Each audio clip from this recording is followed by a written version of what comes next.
الحمد للہ رب العالمین والعاقبۃ للمتقین والصلاۃ والسلام علی خاتم النبیین۔ السلام علیکم ورحمۃ اللہ وبرکاتہ۔ آج انشاءاللہ العزیز قرآن مجید کی پہلی 5 صورتوں یعنی قرآن مجید کے پہلے چیپٹر کا ایک خلاصہ پیش کیا جا رہا ہے۔ پہلا چیپٹر سورۃ الفاتحہ یعنی ایک مکی صورت اور 4 مدنی صورتوں پر مشتمل ہے، جو بہت طویل ہے،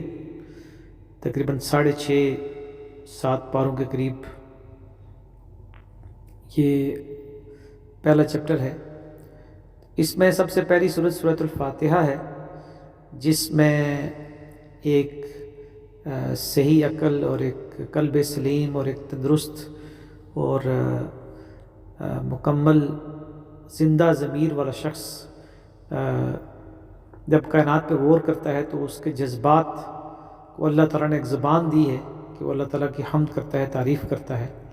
اور اس کے بعد پھر وہ اللہ تعالیٰ کے ساتھ ایک عہد کرتا ہے عبادت کا، بندگی کا، اور اللہ تعالیٰ سے ایک دعا مانگتا ہے ہدایت کی۔ تو اس ہدایت کو مکمل شکل میں پھر اگلی 4 صورتوں میں ڈیٹیل سے پیش کیا گیا ہے۔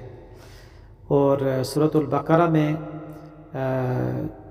اس ہدایت کا بنیادی خاکہ ہے، جس میں یہ بتایا گیا ہے کہ تم سے پچھلی جو مسلمان امت ہے وہ انہیں بھی یہ ہدایت اور گائیڈنس دی گئی تھی، لیکن انہوں نے اس کا حق ادا نہیں کیا۔ تو انہوں نے اس ہدایت کے معاملے میں کیا کوتاہیاں کی، کیا غلطیاں ان سے سرزد ہوئیں، کیا جرائم انہوں نے کیے اور انہیں کیا سزائیں دی گئیں، اور پھر امت مسلمہ کو عبادات اور پھر اس کے ساتھ ساتھ معاملات اور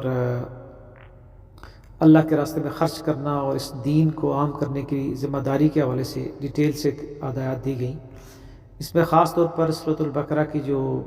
آیات ہیں، دوسرا پارہ جہاں سے شروع ہوتا ہے، سَيَقُولُ السُّفَهَاءُ مِنَ النَّاسِ مَا وَلَّاهُمْ عَن قِبْلَتِهِمُ الَّتِي كَانُوا عَلَيْهَا قُل لِلَّهِ الْمَشْرِقُ وَالْمَغْرِبُ يَهْدِي مَن يَشَاءُ إِلَىٰ صِرَاطٍ مُّسْتَقِيمٍ وَكَذَٰلِكَ جَعَلْنَاكُمْ أُمَّةً وَسَطًا لِتَكُونُوا شُهَدَاءَ عَلَى النَّاسِ۔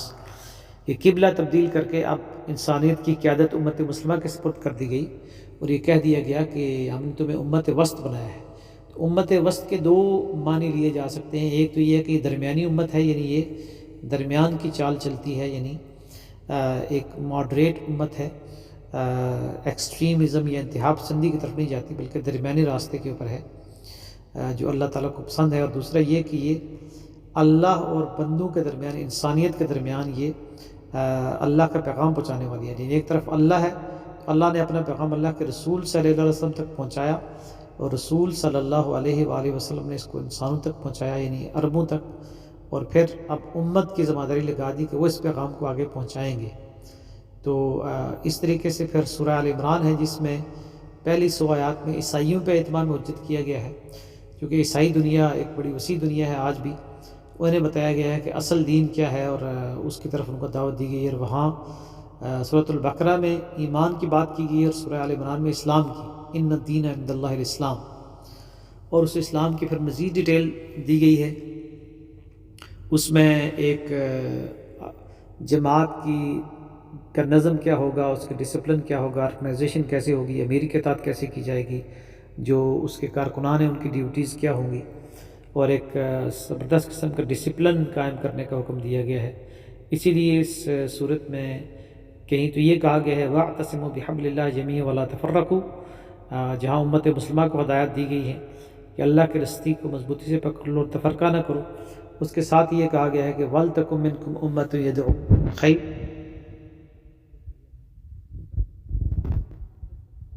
یہ کمیونٹی یا آرگنائزیشن یا جماعت، یہ پارٹی جو حزب اللہ ہے، اللہ کا لشکر، اللہ کی پارٹی، یہ نیکی کا حکم دے گی اور برائی سے روکے گی۔ اور اسی میں پھر یہ حکم بھی دے دیا گیا ہے کہ کنتم خیر امت، تم بہترین امت ہو، اور بہترین امت اس لیے نہیں ہو کہ بس تمہیں نبی اکرم صلی اللہ علیہ وسلم کی امت بنا دیا گیا، بلکہ اخرجت للناس، تم ساری انسانیت کے فائدے کے لیے تمہیں پیدا کیا گیا ہے۔ تأمرون بالمعروف وتنہون عن المنکر، تم نیکی کو حکم دیتے ہو اور برائی سے روکتے ہو۔ اور سورہ ال عمران کو یہاں ختم کیا گیا ہے یا ایھا الذین آمنوا اصبروا وصابروا ورابطوا، اے اہل ایمان صبر کرو اور ایک دوسرے کو صبر کی تلقین کرو۔ یہ دوسرا اسٹیج ہے کہ آرگنائزیشن جب ہوگی، ایک تنظیم بنے گی تو اس میں ایک دوسرے کو صبر کی تلقین کی جائے گی. وہ رابط اور رابطہ رکھو آپس میں، یعنی کنیکٹڈ رہو، جڑے رہو آپس میں ایک سیسا پلائی دیوار کی طرح. تو گویا کہ ایک سوسائٹی کی فاؤنڈیشن سورہ البقرہ میں رکھی گئی اور سوسائٹی کی دیواریں آل عمران میں اٹھائی گئی، اور اب ان دیواروں کو پختہ کیا گیا ہے سورہ نساء میں،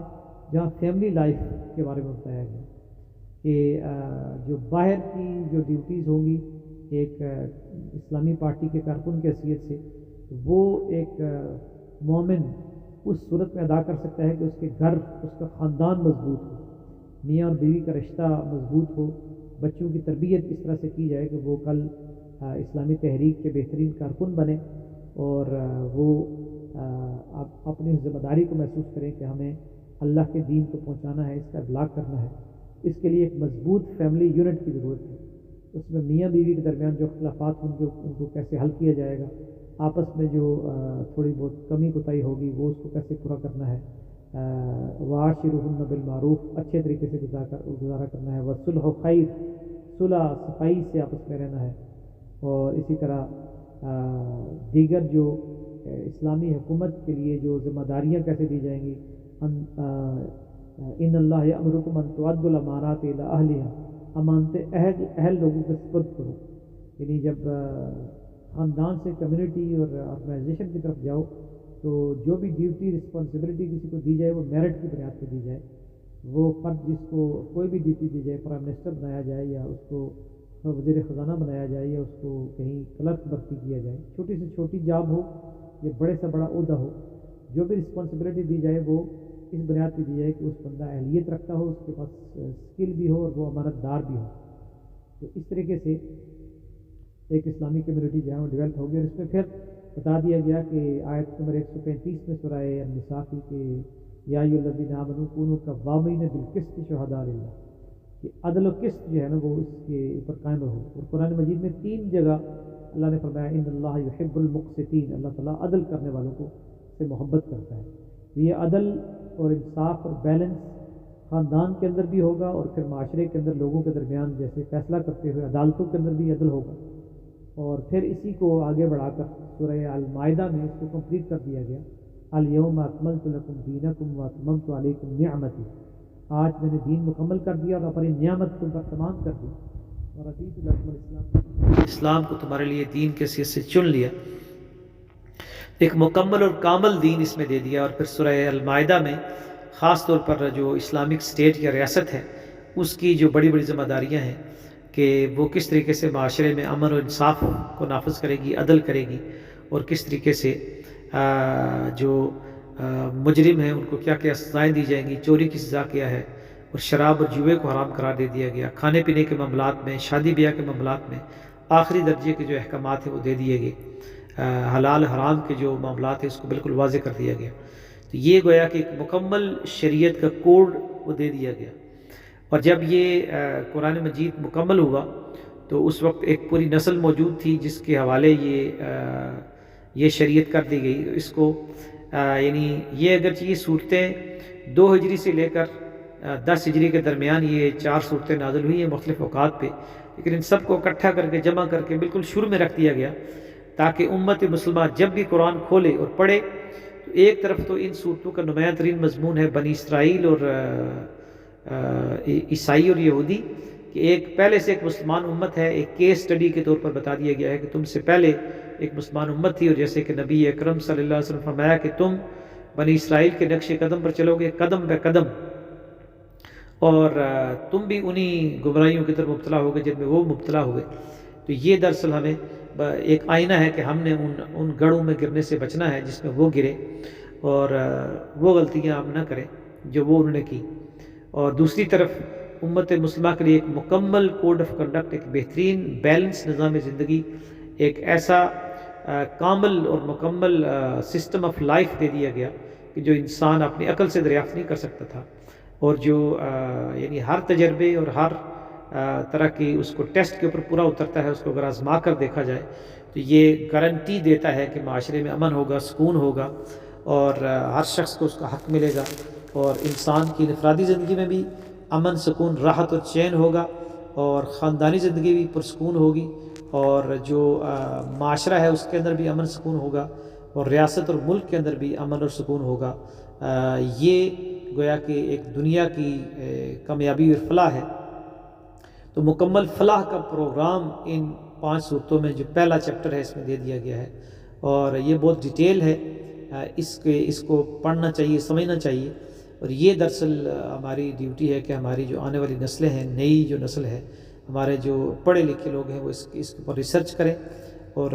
ان سارے اصولوں کو تلاش کریں اور پھر ان کو دنیا کے سامنے پیش کریں۔ اللہ سبحانہ و تعالیٰ مجھے اور آپ کو عمل کرنے کی توفیق عطا فرمائے۔ وآخر دعوانا الحمد للہ رب العالمین۔